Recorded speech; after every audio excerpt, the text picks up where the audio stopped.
Hola compañeros del canal, en el video de hoy vamos a hablar de la historia de la acuariofilia y de algunos conceptos relacionados con la misma que me parecen importante que conozcamos, sobre todo los principiantes.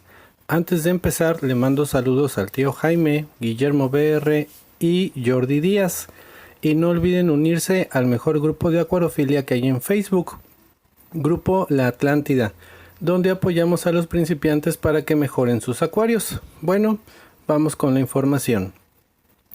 En la actualidad, donde literalmente la información está al alcance de nuestras manos, me resulta difícil de creer que algunas personas que están en este hobby no sepan nada de los orígenes o que inclusive desconozcan la palabra acuariofilia o sus derivados, pero tristemente así es. Inclusive cuando te preguntan qué hobby tienes y contestas soy acuariófilo o me gusta la acuariofilia, la mayoría de la gente no sabe qué significa eso. Y te ves obligado a decir, tengo peces, para que te entiendan a qué hobby te refieres. Del público en general hasta cierto punto es de esperarse, pero de nosotros no. Así que si no sabes el significado o historia, aquí te lo voy a explicar. La raíz etimológica de la palabra acuariofilia deriva de aquarium, que significa relativo al agua, y la palabra filia, filos del griego, significa que ama o aficionado a o quien gusta de o amante de. Así que podemos definir como el gusto por los acuarios, o puede referirse como la afición por el mantener o contener cualquier especie acuática, ya sea peces, invertebrados o plantas, en un medio controlado, bajo condiciones parecidas a las de un ambiente natural determinado.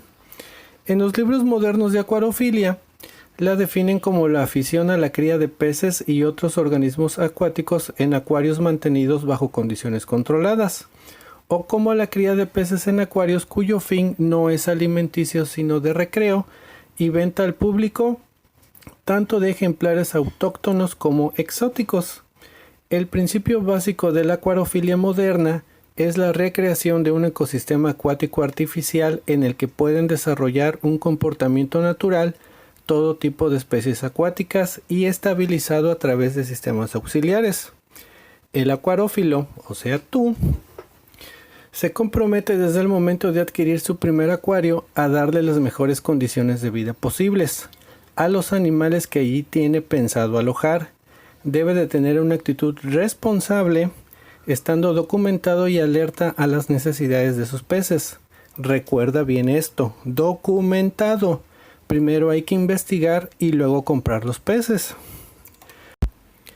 Actualmente la acuariofilia es una afición que puede llegar a tener altos niveles de conocimiento y sofisticación para convertirse en una verdadera ciencia, la acuariología, la cual se define como la rama del conocimiento científico derivada de la acuariofilia, que estudia todos los aspectos de creación y mantenimiento de especies y ecosistemas acuáticos de forma artificial y controlada, tanto en acuarios como en cualquier otro tipo de instalación.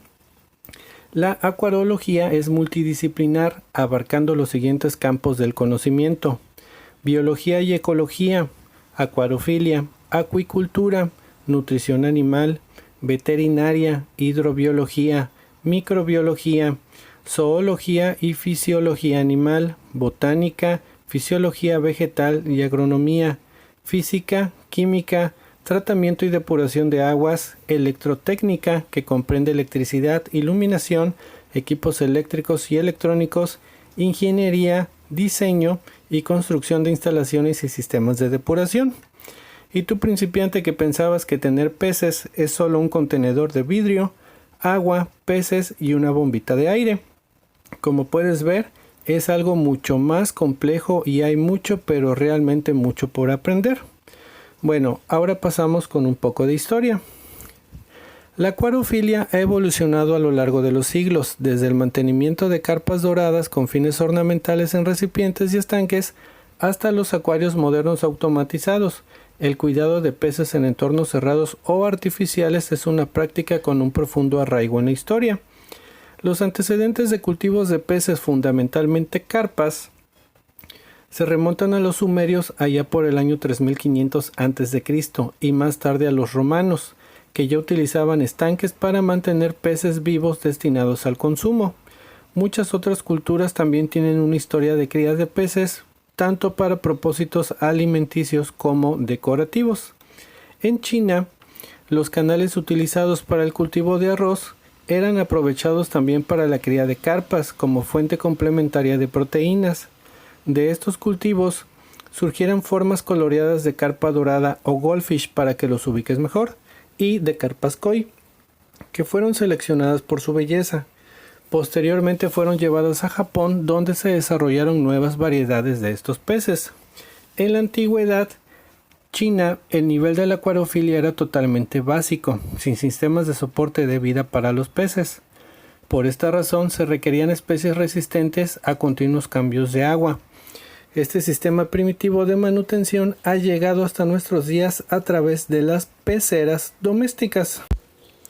En los inicios de la acuariofilia, dos especies se destacaban por encima de todas: la carpa dorada o goldfish y la carpa koi.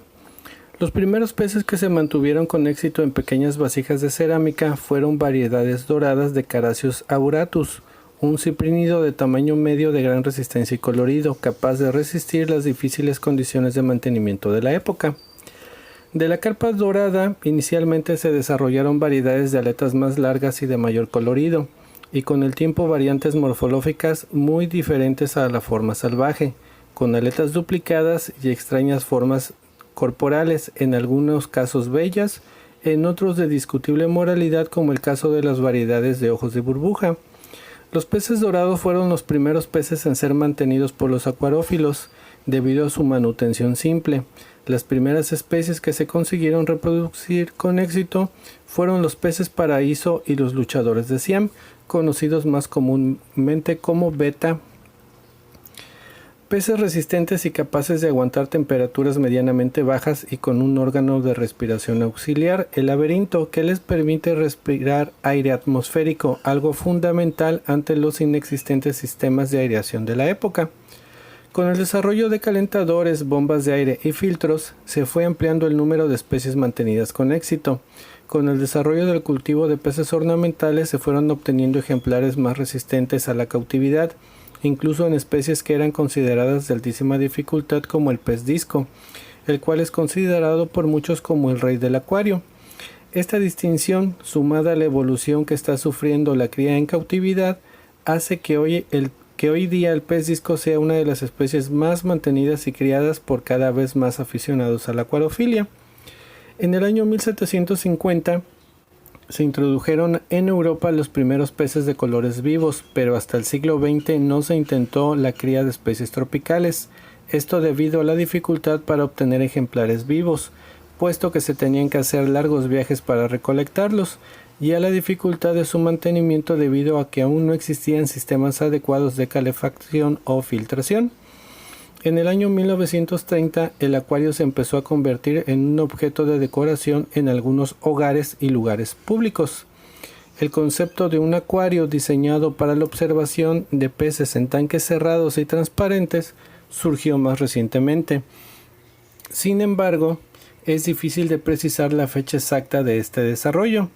En el siglo XVIII, el biólogo Abraham Tremblay conservó hidras que encontró en los canales del jardín Sorgoliev en los Países Bajos, en grandes contenedores cilíndricos de vidrio para su estudio. Por tanto, se considera que el concepto de mantener vida acuática en un contenedor de vidrio data desde ese entonces.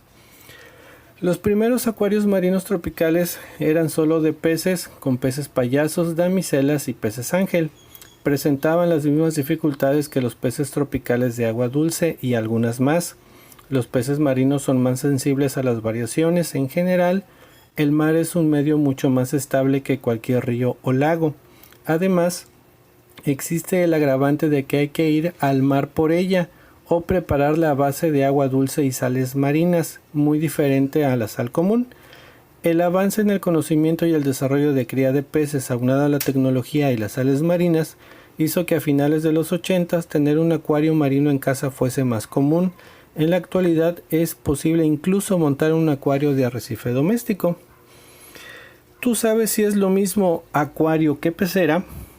Bueno, la palabra acuario proviene del latín aqua, que significa agua, más el sufijo rium, que significa lugar o edificio. El acuario es un recipiente capaz de contener agua con al menos una de sus caras de algún material transparente, generalmente es vidrio o metacrilato, y dotado de los componentes mecánicos que hacen posible la recreación de ambientes subacuáticos de agua dulce, marina o salobre, y albergar vida correspondiente a esos ambientes. El concepto acuario ha superado y sustituido al concepto de pecera. Una pecera típica era una bola de cristal abierta por arriba a través de un agujero circular con un fondo plano, en el que se mantienen agua y peces de colores. Las condiciones ambientales no están controladas y para mantener con vida a los animales el agua debe ser sustituida cada cierto tiempo por agua limpia y sin cloro. El acuario se diferencia de la pecera en que las condiciones ambientales son estables y controladas y están adecuadas para la vida de los organismos que van a vivir en él. Los acuarios más sofisticados están dotados de sistemas de iluminaciones especiales, bombas, filtros mecánicos, biológicos, químicos, control de temperatura, bombas dosificadoras de elementos traza, reactores, medidores de parámetros, etc. Bueno, ya para finalizar, después de los conceptos anteriores, podemos llegar a la conclusión de que hay dos tipos de acuaristas: los que tenemos acuarios y los que tienen peceras. Si tú les brindas a tus peces el tipo de agua correcta, temperatura, espacio, alimentación y decoración, entonces tienes un acuario. Pero si solo metes peces por meterlos y no sabes los parámetros que necesitan y los cuidados correctos, es más, en ocasiones ni los nombres de tus peces te sabes, entonces tienes una pecera. Una de las características principales que el acuarista debe de tener es que le guste informarse. Recuerda, un buen acuarista siempre debe de estar bien documentado. Hay que leer y hay que apoyar a aquellos compañeros que tienen peceras para que después se conviertan en acuarios. Bueno compañeros, espero que la información proporcionada te haya sido de utilidad. Síguenos en Facebook y suscríbete al canal para que yo siga haciendo más videos. Hasta pronto.